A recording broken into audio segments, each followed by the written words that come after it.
Vamos no embalo, meu quarto ano? Vamos lá? Na Pro? Então, continuando o estudo, a Pro trouxe uma revisão de história daquele último conteúdo que a gente aprendeu, assunto novo, não foi? Sobre o governo geral. Vamos revisar, vamos prestar mais atenção, aprender ainda mais aquilo que a gente não conseguiu prestar atenção na primeira aula. A gente vai prestar atenção aqui agora para absorver todo o conhecimento necessário deste assunto, né? Então, já começando com essa imagem, já vem trazendo a lembrança do que se passou durante esse período, não é? Vamos lá, gente. O governo geral, ele foi criado logo após o sistema de capitanias hereditárias fracassarem. O sistema de capitanias hereditárias foi ali por volta de até 1548, foi quando se fundou este sistema de governo geral, né? Lembrando para vocês que o governo geral foi o modelo administrativo utilizado pela metrópole portuguesa para governar o Brasil, né? Depois desse sistema de capitanias hereditárias. O governo geral ele foi criado com dois principais motivos. Um deles foi que as capitanias elas não conseguiram alcançar os seus objetivos, né? Fracassaram, os investimentos eles foram por água abaixo, os donatários eles não obtiveram ali os seus lucros, tudo que a coroa portuguesa estava exigindo deles não foi alcançado. Somente duas capitanias, que foi de Pernambuco e de São Vicente, que prosperaram, mas não foram suficientes, não é? Então Portugal, preocupado de como ele iria administrar o Brasil, de que forma ele iria demonstrar o seu domínio, o seu poder e intervir nas tentativas de invasões estrangeiras e tudo mais. Então o rei ele decidiu implantar esse novo sistema. Logo após o fracasso das capitanias hereditárias, esse sistema se denominou governo geral. Como a palavra está dizendo, governo a gente sabe que é o que? Comando, domínio. E algo geral vai falar o que? Do todo o território, vai dominar toda aquela área. Portanto, o governo geral era uma forma de administrar todo o Brasil ao mesmo tempo. Não era como o sistema de capitanias hereditárias, que cada pedacinho tinha um governante. Não, agora era um governante só para todos, não é? Então vamos lá. E outro motivo também que levou à criação do governo geral foi o seguinte, a instauração do governo geral na colônia portuguesa foi a necessidade de centralizar o poder administrativo da colônia. Portugal tinha aquela necessidade enorme de demonstrar toda a sua autoridade, marcar território como nós conhecemos hoje, né? Tudo isso por medo de perder a terra que ele descobriu, entre aspas. A terra que ele tinha ali como colônia, ali o seu fruto da exploração, não é isso? Então Portugal, com medo das invasões francesas, com medo de invasões holandesas, de perder o território, ele não viu outra alternativa a não ser criar planos, né? Criar expectativas, planejamentos e decidir ali a melhor forma de colonizar e administrar o Brasil. A gente sabe que a primeira tentativa foi fracassada, né? Mas a segunda, que foi o governo geral, deu certo, hein? Vamos conhecer aqui as características, os acontecimentos, os participantes, saber em qual período aconteceu, tudo direitinho. Vamos lá. O governo geral, ele foi dividido em três partes. Ele teve ali três governantes, podemos dizer assim. Três governadores gerais, as pessoas responsáveis pela administração territorial, né? O primeiro governador geral, ele se chamava Tomé de Souza. Esse Tomé de Souza, ele foi uma pessoa muito importante na história, viu? Tomé de Souza, ele governou o Brasil entre 1549, um ano após a criação do governo geral, né?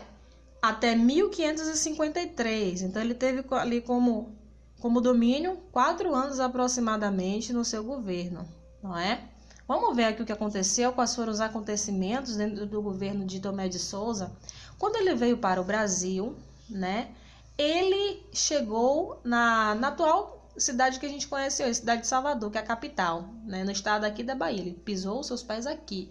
E foi aqui que ele começou a formar ali o seu planejamento de domínio. Trouxe consigo alguns soldados, colonos e também padres jesuítas. Daqui a pouco a gente vai perceber o porquê que ele trouxe os padres juntamente com ele. Um desses padres jesuítas foi o padre Manuel de Nóbrega.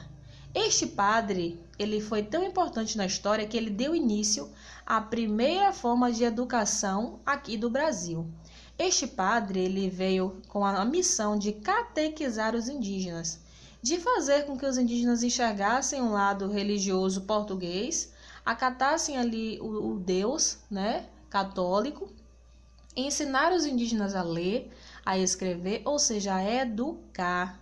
Então, o padre Manuel de Nóbrega ele teve uma participação importante logo nos pilares da educação aqui no Brasil. E ele veio junto com Tomé de Souza, lá no ano de quê? De 1549.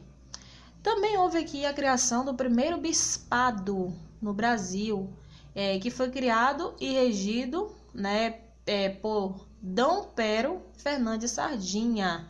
Foi o primeiro bispo aqui no Brasil, né? E Tomé de Souza, vocês sabiam que Tomé de Souza ele fundou a primeira capital do Brasil, que foi Salvador? Pois é.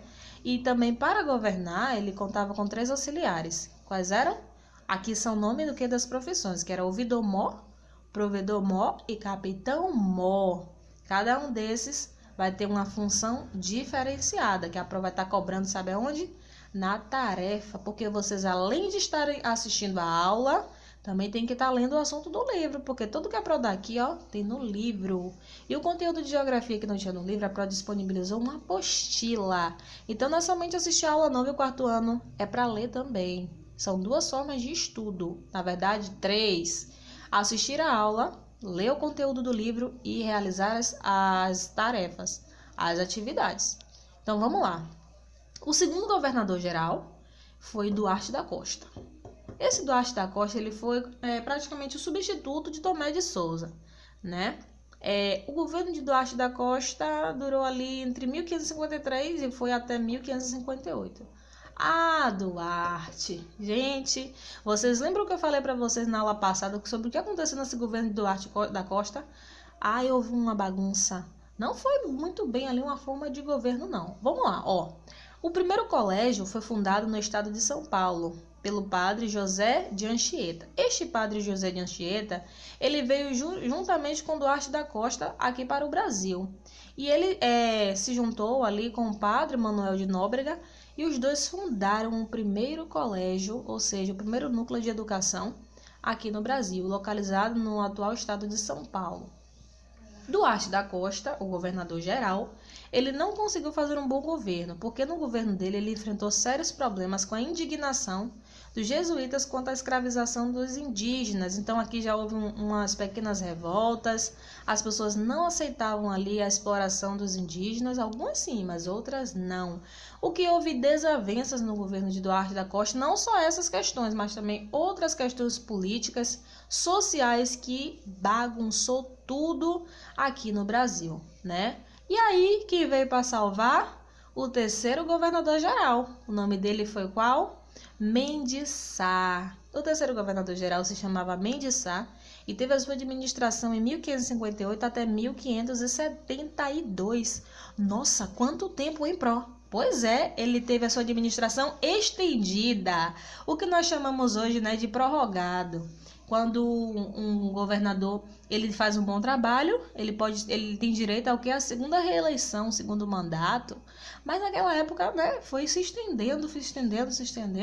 E sabe o que aconteceu? Ele governou durante quase 15 anos. Será que ele era tão bom assim? Realmente, ó. Este homem, Mendes Sá, ele realizou um governo considerado excelente. Ele tomou atitudes de bravura. Ele resolveu uma série de dificuldades que foram deixadas por Duarte da Costa, o seu anterior, né? Ou seja, a baguncinha que Duarte da Costa ele fez, ele não teve a responsabilidade, não conseguiu administrar corretamente o Brasil, também pelas revoltas, pelas desavenças. Então veio Mendes Sá para resolver algumas questões de modo responsável, administrando corretamente o Brasil e todo o território.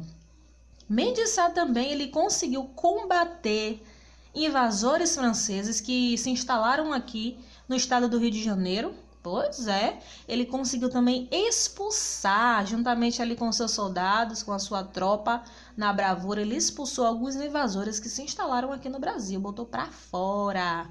E as suas medidas em geral favoreceram o progresso da colônia. Quem não vai gostar de um governador desse que pensava pelo povo, não é? Que pensava no desenvolvimento da colônia, para vocês verem. Então, Duarte da Costa teve esses feitos. Logo após a morte de Duarte da Costa, já começou aqui, né, algumas decisões tomadas pela corte portuguesa. Uma delas, né, que foi que o regime geral, nós já sabemos, contribuiu para que a corte portuguesa ficasse livre dos invasores estrangeiros. E também isso deu margem para que as entradas e as bandeiras se desbravassem o sertão, ou seja, foram criadas esses dois mecanismos, essas duas formas, né, sendo uma delas as entradas e as outras as bandeiras. Vocês lembram, gente, que eram as entradas? Vou perguntar aí na tarefa. O que foram as entradas, quarto ano?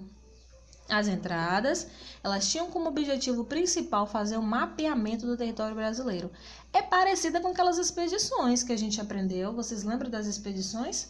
Pois é, então esse era o objetivo das entradas, fazer a sondagem, o reconhecimento e fazer o registro, registrar tudo que estava ali sendo descoberto dentro do território brasileiro, principalmente da região do interior, que eram as áreas que eles ainda não tinham conhecimento, já que quando os portugueses eles desembarcaram aqui no Brasil, foi no litoral, né, nas regiões próximas à praia. E o interior, que é lá para o lado do sertão, né, não tinha sido conhecido.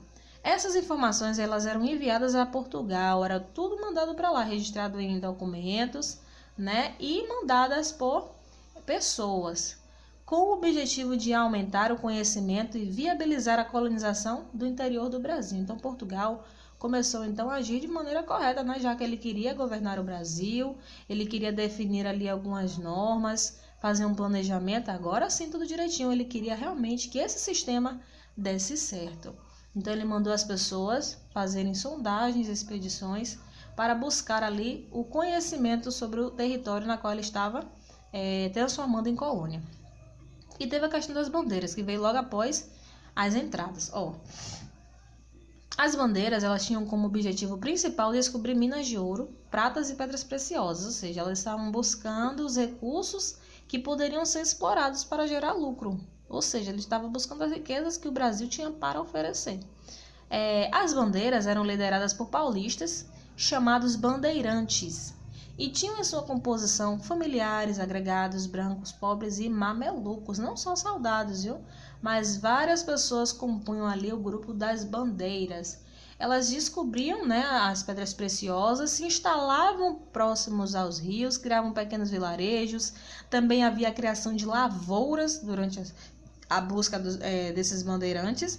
Então, a comercialização dessas riquezas na qual eles estavam buscando. Então, esse foi o objetivo das bandeiras, buscar as riquezas, né, e fazê-las circular de forma que gerassem algum tipo de lucro. Já as entradas, né, como nós já chamamos, entradas, o começo, né, já está entrando, começando, era a sondagem. Meus amores, essa foi a nossa revisão de história. Bacana, né? Espero que vocês tenham aprendido mais ainda sobre a questão do governo geral aqui no nosso país, nosso Brasil. É muito importante a gente aprender isso, saber da nossa história, saber do nosso passado, porque nós entendemos o nosso presente através do nosso passado. Tudo que é formado hoje, tudo que nós sabemos e conhecemos hoje, tem bases fixas do nosso passado, coisas que aconteceram, coisas interessantes que nós precisamos aprender, não é isso? A prova está deixando para vocês uma tarefa de história no caderno, viu? Leiam direitinho, façam corretamente a tarefa, assistam a aula todinha, viu, quarto ano? Leiam o conteúdo do livro e respondam corretamente, viu? Hoje é sexta-feira, a Pro já deu o recadinho importante de vocês já estão cientes, viu? Então, até a próxima! Eu estou morrendo de saudade de vocês nem imaginam. A Pro esses dias está tão carinhosa justamente por isso. Tá ansiosa para ver vocês novamente. Eu tô vendo a pandemia aí, né, cada vez diminuindo. Eu já encho meu coração de esperanças, de alegria, que eu vou ver os meus pequenos, eu vou ver o meu quarto ano. Imagina, né? Então, beijo. Se tiver dúvida, já sabe que eu tô aqui, ok?